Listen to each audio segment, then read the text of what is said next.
साजी India team computer institute में आपका स्वागत है। हमें उसको बूट करना पड़ता है। देखिए, जब कंप्यूटर बिल्कुल नया रहता है तो आपके पास बूट करने के दो ऑप्शन होते हैं।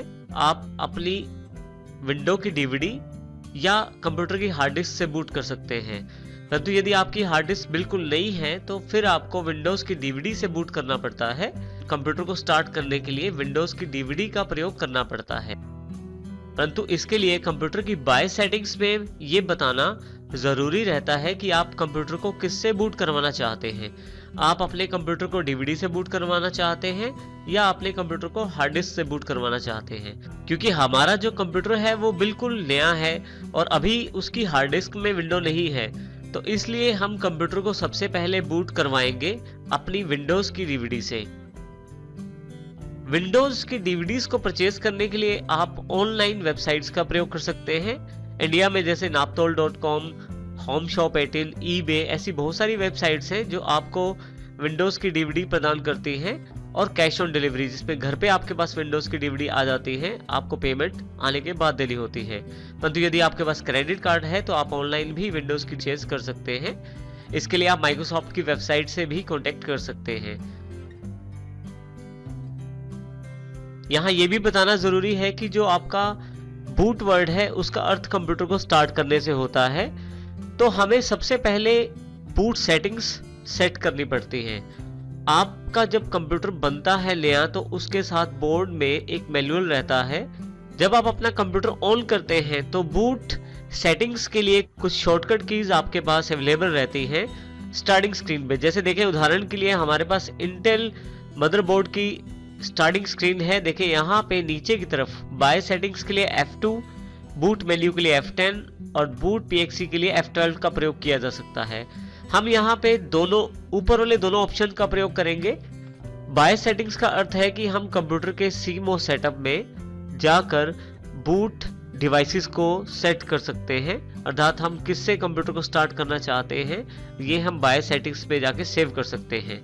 इसके अतिरिक्त शॉर्टकट मेथड जो है वो बूट मेन्यू भी अवेलेबल है, जिसमें जैसे ही आप F10 प्रेस करेंगे इस बोर्ड के अनुसार आपके पास वो सभी डिवाइसेस जिनसे आपका कंप्यूटर बूट हो सकता है और जो आपके कंप्यूटर में इस वक्त लगी हुई हैं उनकी लिस्ट आपके पास अवेलेबल हो जाएगी। जिस डिवाइस से आप बूट करना चाहते हैं तो आपको वो डिवाइस सेलेक्ट करके बतानी है। जैसे यदि मैं डीवीडी से बूट करना चाहता हूँ अपना कंप्यूटर तो डीवीडी सिलेक्ट कर लूंगा, और यदि हार्ड डिस्क से अपना कंप्यूटर बूट करना चाहता हूं तो हार्ड डिस्क सिलेक्ट कर लूंगा। हम दोनों ऑप्शंस की जानकारी लेंगे, लेकिन इससे पहले ये जानकारी देनी जरूरी है कि आपके बोर्ड के अनुसार आपकी बूट सेटिंग्स अलग अलग रहती हैं। किसी बोर्ड में एस्केप की हो सकती है तो किसी बोर्ड में F1 या F2 का प्रयोग किया जा सकता है। इसी तरह से कुछ बोर्ड F9, F10 या F11 कीज का प्रयोग करते हैं। तो आप अपने बोर्ड के अनुसार उन बूट वैल्यूज की का प्रयोग कर सकते हैं और बाय सेटिंग्स कीज का प्रयोग कर सकते हैं। इसके लिए आपके पास जो मदरबोर्ड मिलता है उसमें एक मैनुअल रहता है जिसमें ये सारी जानकारी अवेलेबल रहती है। इसके अलावा कुछ बोर्ड में, जैसे यहाँ इंटेल की बोर्ड की स्क्रीन पे अवेलेबल है सारी जानकारी, कुछ बोर्ड के स्टार्टिंग स्क्रीन पे भी ये सारी जानकारी अवेलेबल रहती है। तो यहाँ पे सबसे सरल तरीका रहता है बूट मेन्यू पे जाकर अपनी बूट डिवाइस को सेट कर लेना जिससे आप कंप्यूटर को बूट करना चाहते हैं। तो यहाँ मैं बूट मेन्यू के लिए F10 की प्रेस करता हूँ। देखिए, फिर से ये कीज आपके बोर्ड के अनुसार रहती हैं। आपके बोर्ड के अनुसार जो बूट मेन्यू की की है आप उसे प्रेस करें। मेरे पास यहाँ उदाहरण में बूट मेन्यू की F10 है। यहाँ पे मैं F10 प्रेस करना शुरू कर देता हूँ। जैसे ही F10 प्रेस करता हूँ मेरे पास एक बूट मेन्यू खुल जाता है कुछ इस प्रकार का। यहाँ से मैं अपनी बूट डिवाइस सेट कर सकता हूँ। ध्यान दें, यहाँ पे तो आपके पास बूट मेन्यू में 3 तरह की बूट डिवाइसेस दी गई हैं, जिसमें सबसे पहले IDE ODD अर्थात ऑप्टिकल डिस्क ड्राइव, जिसका मतलब है कि ये डीवीडी राइटर या डीवीडी रोम की बात कर रहा है। IDE SDD hard disk drive, इसका अर्थ ये है कि मेरी हार्ड डिस्क की बात कर रहा है। तो मेरे पास ये दोनों डिवाइसेस अवेलेबल हैं जिनसे मैं बूट करवा सकता हूँ। इसके अतिरिक्त मैं यहाँ से PCI BEV से भी बूट करवा सकता हूँ, लेकिन पहली दोनों ऑप्शन मेरे लिए बहुत बढ़िया है यहाँ पे, क्योंकि मेरे पास बिल्कुल हार्ड डिस्क फ्रेश है, उसमें विंडो नहीं है।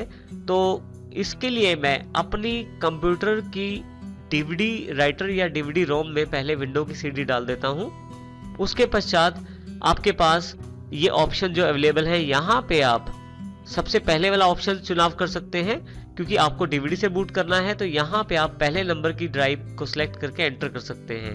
पहले नंबर की डिवाइस को सिलेक्ट करके अर्थात डीवीडी रोम को सिलेक्ट करके या डीवीडी राइटर को सिलेक्ट करके आप एंटर कर सकते हैं। आपकी ऑपरेटिंग सिस्टम की इंस्टॉलेशन या विंडोज़ की इंस्टॉलेशन शुरू हो जाएगी।